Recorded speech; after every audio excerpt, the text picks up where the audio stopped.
The sacrifice Sheikh Hamdan made that nobody ever thanked him, for nobody said thank you. That is the part of the story that sits most heavily, not the sacrifice itself. Though the sacrifice was real and significant and cost more than the people who benefited from it will probably ever fully understand. But the silence afterward, the complete, total, institutionally sustained absence of acknowledgement that anything had been given up at all. In the world that Sheikh Hamdan inhabits, the world of royal families and political alliances and carefully managed public images, sacrifice is expected. It is built into the architecture of the role. The assumption is that the person who carries the crown understands at a foundational level that their personal desires are subordinate to the requirements of the position, that the giving up of things is not a sacrifice to be acknowledged, but simply the operating cost of a title. And so when Hamdan made the sacrifice, the real one, the one that cost him something no external measurement could ever fully capture, nobody thanked him. Not his father, not the family that benefited, not the institution whose stability was purchased with what he gave, not the world that watched the public version of his life continue as though nothing significant had been surrendered. Nobody. And the absence of the thank you is part of what the sacrifice cost. To understand what he gave up, you have to understand what he had.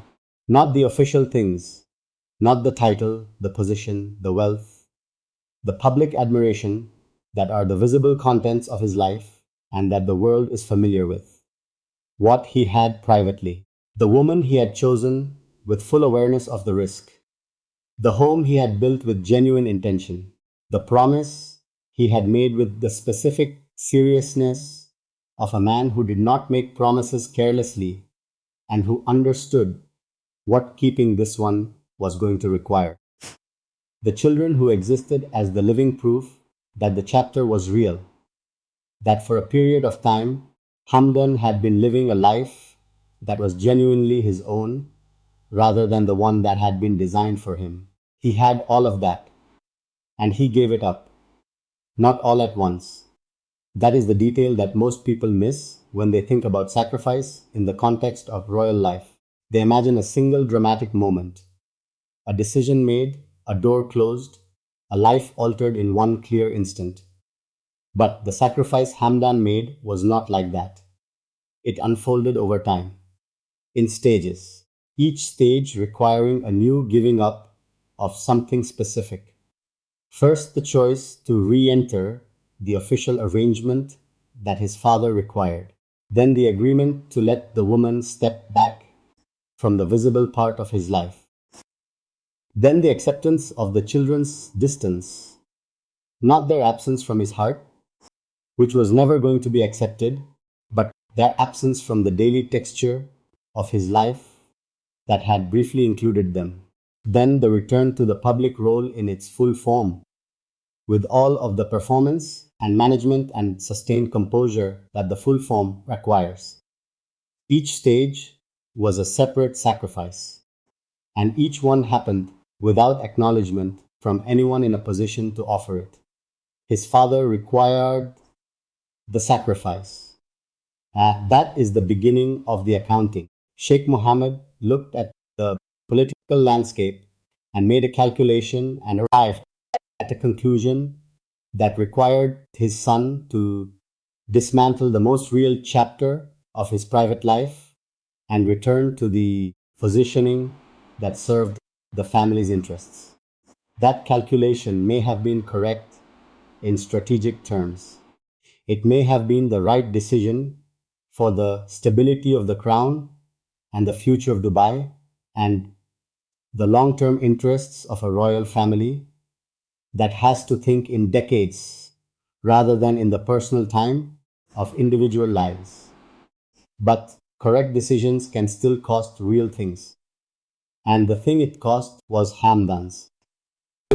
And Sheikh Mohammed has never by any account of anyone close to the situation, said thank you for it. The family benefited. The political alliance that the official arrangement represented was strengthened by Hamdan's compliance with it.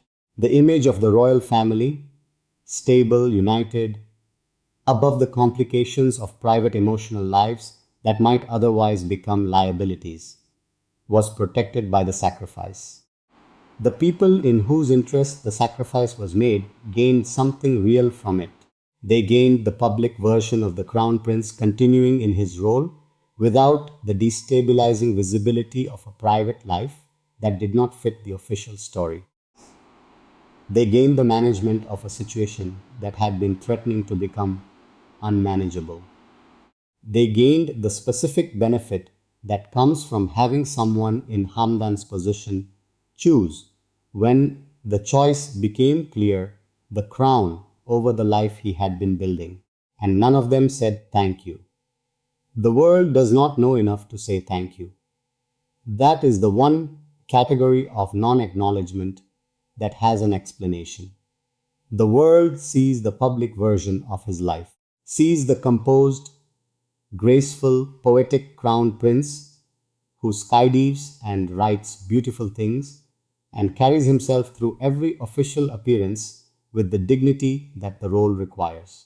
The world does not see what was given up to maintain that version, does not see the woman who is not in the photographs, the children whose existence is not in the official record, the home that was built and abandoned, the promise that was made and broken, not by weakness, but by the specific force of an institution that has always been stronger than any individual's choices. The world cannot thank him for a sacrifice it does not know was made. But the people who do know, the ones for whom the sacrifice was made and in whose interests it was sustained, those people could have said something and did not. There is a specific kind of loneliness that comes from having given something real and not been recognized for the giving, not the loneliness of being alone. A more particular loneliness, the loneliness of a sacrifice that exists only inside the person who made it, because the world around them has decided, for reasons of management and image and institutional interest, that the sacrifice cannot be acknowledged without acknowledging the thing that required it. And acknowledging the thing that required it would mean acknowledging everything the official story has been built to conceal. So the sacrifice sits silence, real and unrecognized. Inside a man who gave up the most real chapter of his life and received nothing for the giving except the continuation of a role he did not choose, and the sustained composure of an institution that was never going to say thank you, because saying thank you would have required admitting what it had taken. His poetry carries it? Of course it does.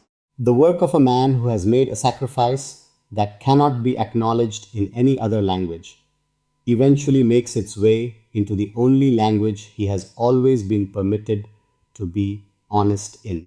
Not explicitly, not in any way that requires the reader to know the full story to feel what the poem is expressing, just in the quality of it. The quality of someone who has given something real to the world and received the world's indifference in return. That quality is in the work. And the people who read it and feel it, who feel moved without knowing exactly why, are feeling the echo of an unacknowledged sacrifice without knowing it is there, without being able to thank him for it any more than anyone else has. Nobody said thank you, and he continued anyway. That is the final detail. The sacrifice was made, and the silence followed, and he continued into the next event and the next public appearance and the next poem and the next year of a role that was never entirely his own, not because he was indifferent to the absence of acknowledgement, but because continuing is what he does, what he has always done. The one thing that the role and the man have always agreed on, even when the cost of continuing was something no one ever thought to thank him for. Subscribe to this channel and hit the bell. Every week, I bring you the real story of Sheikh Hamdan, the sacrifices that were never acknowledged, the costs that the official story never counted, and the truth about a man who gave something real and received silence in return.